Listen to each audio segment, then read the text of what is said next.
Per questa puntata di Trieste d'Arte siamo tornati al Museo Istriano di Via Torino per raccontare una mostra che rimarrà visitabile fino al 3 settembre. La mostra si intitola Illustrissimi, la pubblicità nel segno di tre grandi illustratori. Nostro ospite per raccontare appunto questa mostra è il curatore Roberto Curci, che ringrazio per essere tornato, diciamo così, ospite della nostra trasmissione. Allora, la mostra fa riferimento, correggimi se sbaglio, ad un'altra mostra dedicata ai tre illustratori che venne messa in piedi una quarantina d'anni fa, se non mi sbaglio. 40 anni fa esattamente ci fu una piccola mostra al Castello di San Giusto che allineava questi tre personaggi, Giampaolo Amsticci, triestino, Giuliano Bartoli, nativo di Isola d'Istria, Tomislav Spikic, zagabrese, di padre croato e di madre triestina. È sembrato giusto riaccendere i riflettori su questi tre protagonisti di una stagione della pubblicità che fu una stagione d'oro, diciamo gli anni '80 soprattutto, con postumi certamente negli anni successivi. Però quello fu il periodo d'oro per la missione degli stessi pubblicitari, diciamo che dopo i cosiddetti anni di piombo ci fu un periodo forse di ritorno all'ottimismo, al consumismo, all'edonismo addirittura, a Milano da bere. Ecco. E quindi Amsticci, Bartoli e Spikic furono veramente dei grandi personaggi, grandi illustratori in quegli anni cruciali. Tra l'altro negli anni '80 qui parliamo di illustrazione pubblicitaria, però è anche vero che con l'avvento delle televisioni private, diciamo, lo spazio che venne dato alla pubblicità anche nell'immaginario collettivo subì una spinta notevole rispetto agli anni precedenti e certamente poi, come dire, la stessa grafica pubblicitaria poi di alcuni spot, diciamo, faceva anche parte fondamentalmente. Assolutamente, certo. La mostra, scusa che va anche avanti, poi casomai poi ci arriveremo, comunque giusto per raccontarlo meglio ai nostri telespettatori. La mostra non si ferma a quel periodo, propone anche quello che gli autori hanno fatto dopo. Propone ciò che hanno fatto dopo, nel senso che Amsticci e Spikic sono usciti abbastanza presto, diciamo, dalla mischia, anche perché era sopravvenuta pian pianino, subdolamente, l'era digitale. Essi non gradivano, diciamo, la computer grafica, loro erano degli artisti manuali, dei creativi che lavoravano con le matite, con i pennelli, con i pennarelli, oppure con gli acrilici su carta su tela, con le tempere, e usavano al massimo, diciamo, l'aerografo, che era quello strumento innovativo, ecco, una specie di pistola di colori. La computer grafica la snobbarono, ecco. E poi quando uscirono appunto dalla competizione nel mondo della pubblicità si dedicarono ognuno per conto proprio, a quella che era in realtà la loro segreta vocazione, cioè la pittura pura, la pittura con la serie delle magnifiche nuvole che furono inventate da Mestici mancato purtroppo molto prematuramente una decina d'anni fa. Spikic con delle opere libere molto singolari, molto particolari, che si possono in un certo numero ammirare anche qui. È una mostra, Roberto, piena di colori. Questa è la Certo. cosa che risalta, che salta all'occhio non appena si entra nelle due sale. Sono questo diciamo, implementa il godimento, il divertimento. Ecco, io ho trovato nel libro qui delle firme, dei commenti, eccetera, delle frasi chiaramente scritte dai bambini che ringraziano, diciamo, una mostra per grandi e piccini in sostanza. Ecco. Allora, vediamo di inquadrarli singolarmente eventualmente, poi dopo facciamo eventualmente quei discorsi che piacevano al professor Joseffi, cioè vediamo se riusciamo a trovare delle correlazioni fra i tre, eccetera. Da chi partiamo? Andiamo in ordine alfabetico, dai, che è più Andiamo in ordine alfabetico. Mestici, un illustratore magnifico, continua a esserlo, regge al tempo assolutamente, e si ammira la sua propensione a delle scenette, a delle atmosfere che risentono, e lui lo ammetteva, della grafica di Norman Rockwell, grafica dell'America diciamo popolare, cioè, però con uno stile, con una cifra assolutamente inconfondibile. Ecco. C'è molta ironia anche. E molto humor, assolutamente, sì certo. Bartoli ha sempre lavorato, questo bisogna ricordarlo assolutamente, ha sempre lavorato insieme alla sua compagna di vita, Patrizia Elli. Si sono anche divisi un po' certe libere uscite, ecco, voglio dire che Bartoli per esempio a un certo punto ha detto vabbè, mi dedico un po' per svago mio alla serie delle balene che si possono vedere qui. La Patrizia Elli si è dedicata a dei bozzetti per Valentino e così via. Sì, dei ritratti molto interessanti di David Bowie. Sì. Chissà perché David Bowie? Beh, sì, no, è facile anche tornando a quegli anni è facile intuirlo. Esatto.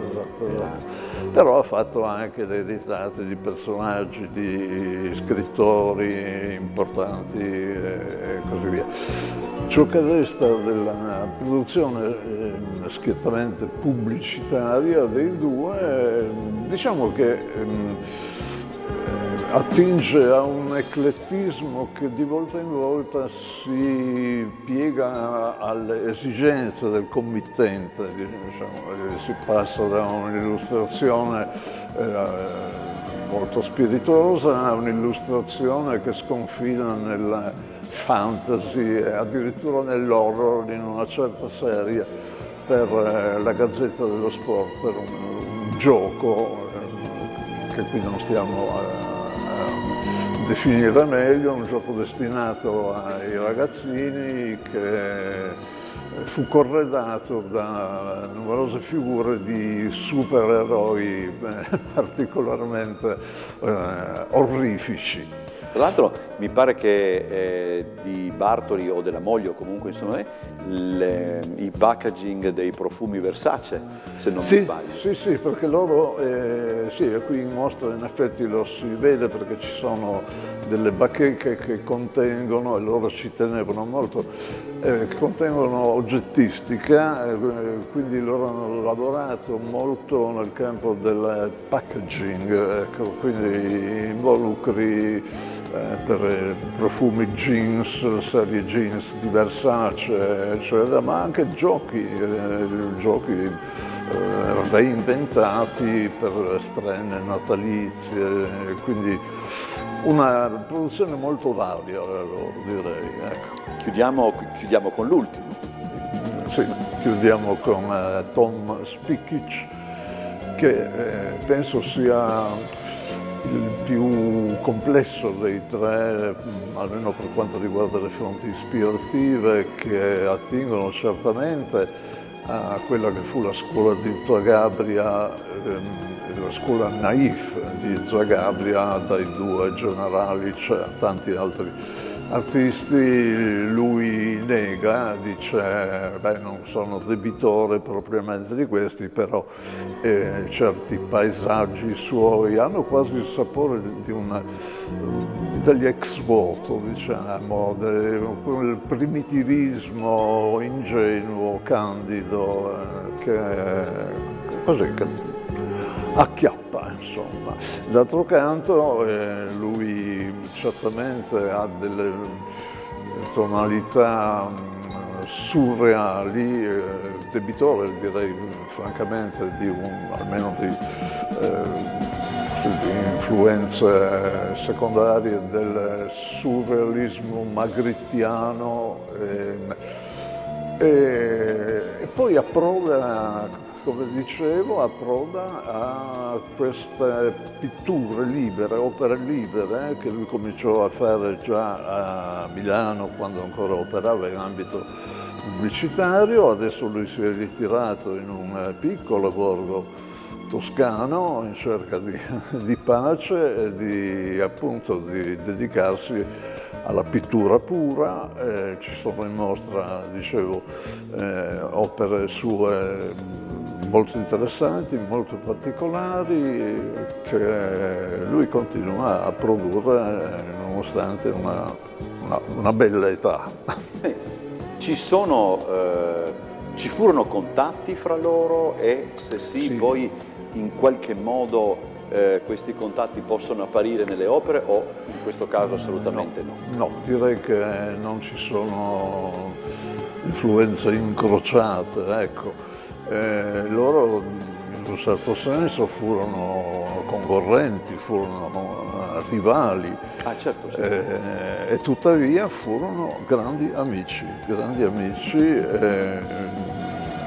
Tant'è vero che la scomparsa di Masticci è stata molto rimpianta, tant'è vero che all'inaugurazione qui della mostra sono arrivati molto felicemente, molto con grande contentezza Bartoli e Elli. Spikic purtroppo è stato trattenuto da un grosso guaio domestico che ha subito in extremis. Speriamo che possa comunque prima o poi venire ad ammirare questa mostra che gli è stata mostrata con varie foto, in vari video, eccetera, e che lui ha molto apprezzato, diciamo. Il loro lavoro, la loro opera continua quella tradizione di artisti delle nostre terre impegnati nella pubblicità. Insomma, adesso si può risalire ad Udovic, c'è una ragione particolare, probabilmente. Assolutamente sì, non dico che ci sia una scuola triestina o giuliana, è peraltro vero che ci sono stati non solo Udovic, Metrigovic e tanti altri di grande nome, grandi artisti che sono diventati anche magari pro tempore cartellonisti. Parliamo ovviamente di un secolo fa, grosso modo.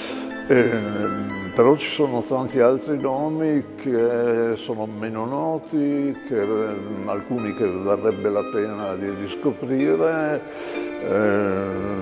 C'è per esempio Angelo Battistella, un pubblicitario al quale io avrei voluto dedicare una mostra, che poi, diciamo così, ha detto ma no, lasciamo stare. Rispettiamo e del resto la grafica pubblicitaria e non solo, qui a Trieste ha sì, effettivamente degli operatori molto, molto validi, certamente. Tornando a quello che è il, diciamo, come dicono quelli che credono di parlare bene, il core business della mostra, no? Che è anche quello di inquadrare un periodo dove c'era maggiore libertà e la libertà era data anche dalla fantasia fondamentalmente. C'è da sottolineare anche questo, no? Come probabilmente per le nostre generazioni, cioè le generazioni che magari crescevano in quel periodo e che quindi erano abituate anche all'influenza di un certo tipo di pubblicità, è curioso sottolineare come visitando la mostra poi tutto quanto, come posso dire, riaffiori. Per esempio c'è una pubblicità, si può anche dire la pubblicità della Fonsis, che credo sia di Bartoli se non mi sbaglio, che immediatamente torna certo. ti fa tornare in quel periodo. Molto probabilmente, al di là di ragioni che potrebbero essere, se vogliamo, anche proustiane, ma non mi spingo fino a quello, ma proprio per il fatto che tutto sommato in quegli anni, come si diceva appunto, era più facile che una pubblicità restasse. Certo. Questo è molto vero, certamente questa mostra piace, forse per un pizzico di gusto passatista, lo vedo appunto dalle testimonianze dei visitatori che dicono grazie di questo tuffo nel passato, di questo recupero di cose che ricordiamo con una certa forse nostalgia. Diciamo che quello che tocca di più è la profusione di fantasia che c'è qui dentro, la profusione di creatività non meccanica, per così dire, una creatività che nasce dalla mano dell'artista, che nasce dal suo uso delle matite, dei pennelli, dei pennarelli, eccetera. Mentre, sì, l'abbiamo già detto, sarebbe seguita e avrebbe omogeneizzato un tantino la produzione pubblicitaria, sarebbe subentrata l'era digitale e diciamo che la fantasia si è attutita e domani probabilmente si attutirà ancora di più con l'avvento inevitabile, irresistibile dell'intelligenza artificiale, per cui i creativi della pubblicità sono già in grave allarme. Chiudiamo con un'ulteriore riflessione. Noi abbiamo sottolineato come per esempio Amstici dichiarasse addirittura di ispirarsi a Rockwell, eccetera, laddove poi nello spazio, tra l'altro proprio dietro di noi, si colgono anche degli omaggi divertenti e divertiti anche agli impressionisti, eccetera. Quello che a me, avendola visitata qualche giorno fa, quello che mi ha colpito, devo dire la verità, sono invece i ritratti lo leggo, di Spikic, che adesso non lo so se è una mia idea, eccetera, mi davano chissà anche un'impressione quasi di citazione del Medioevo. Non so se è una mia idea o qualche... Non è per un'idea peregrina, assolutamente, non ci avevo pensato, ma conviene rifletterci. C'è un sapore di antico, certamente, e c'è credo in sintonia con una sua ombrosità caratteriale, francamente, probabilmente è acuita da un'età e anche da problemi obiettivi. C'è una vena di malinconia, direi, no? Nelle sue opere, dei personaggi con questi volti lievemente aggrondati, ecco, un po' tristi, eccetera. Vorrei dire, ma non so se si può, se è concesso, che Spikic sarebbe ben lieto, per quanto riguarda, ripeto, le opere libere, di vendere qualcosa. Non so se lo si può dire. No, no, possiamo dire. Perché ha già venduto tante cose sue.